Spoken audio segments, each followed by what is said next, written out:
Entah saking haibahnya, wibawanya Nabi Musa itu, jenengan dulu apa saya dulu? Monggo jenengan dulu apa saya dulu?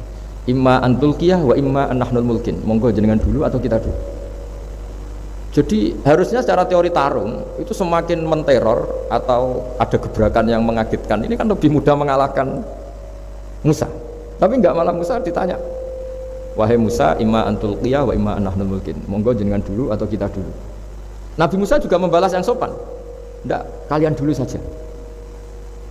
Nah itu kata para ahli tafsir.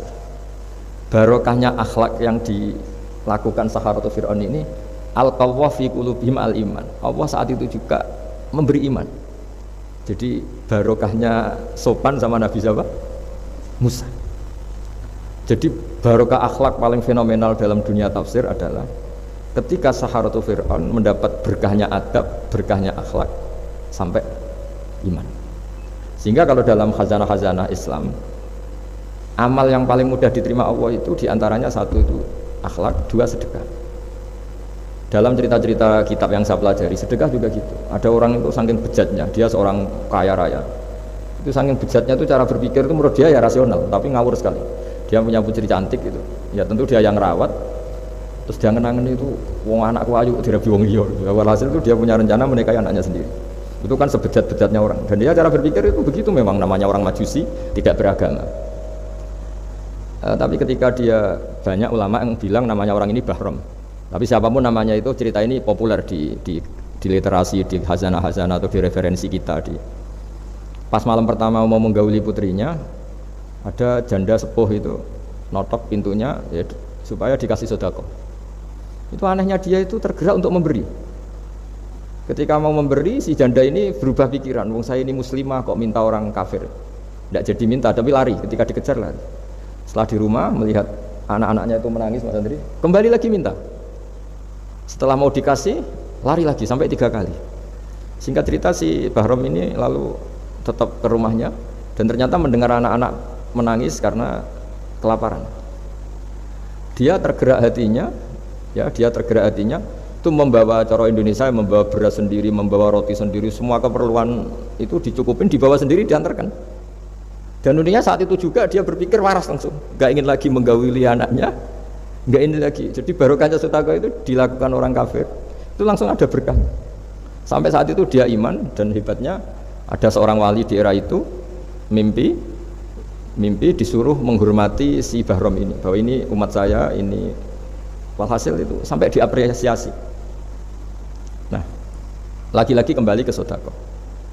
Jika ada orang netral, misalnya orang netral itu ya diajak baik ya mau, diajak buruk ya mau, belum punya perpendirian, juga belum punya karakter, belum punya status yang permanen, ya solehnya masih amatir, faseknya ya masih amatir. Kemudian terus ada kompetisi, alam raya ini kan kompetisi.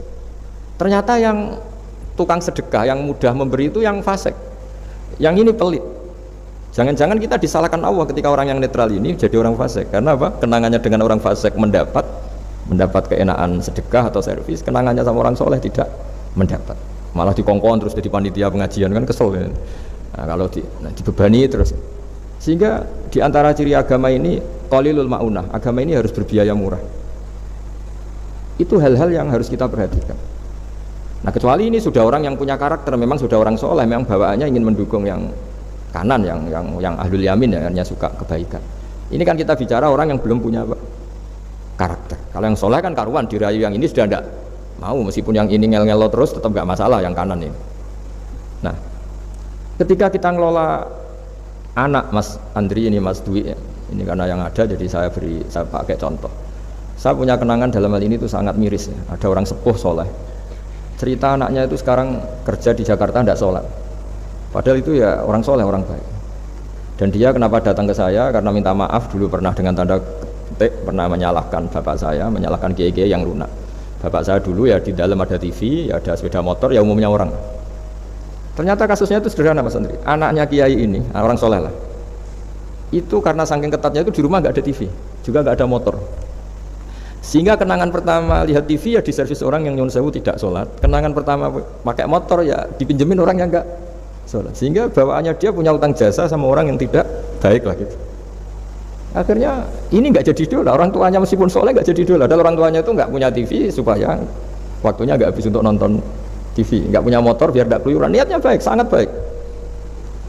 Tapi karena terus ini tuh tadi, kembali ke tadi al-insan abdul ihsan, manusia itu budaknya kebaikan. Kenangannya lihat TV ya sama orang yang nggak bener ini. Kenangannya pakai motor ya pakai. Akhirnya ikut merantau ini ke Jakarta. Singkat cerita terus akhirnya dia katut temannya nggak sholat. Nah, ini yang di sini jika kamu mengelola agama ini secara tidak simpatik, lanfaddu min khawlik, pasti orang itu bubar.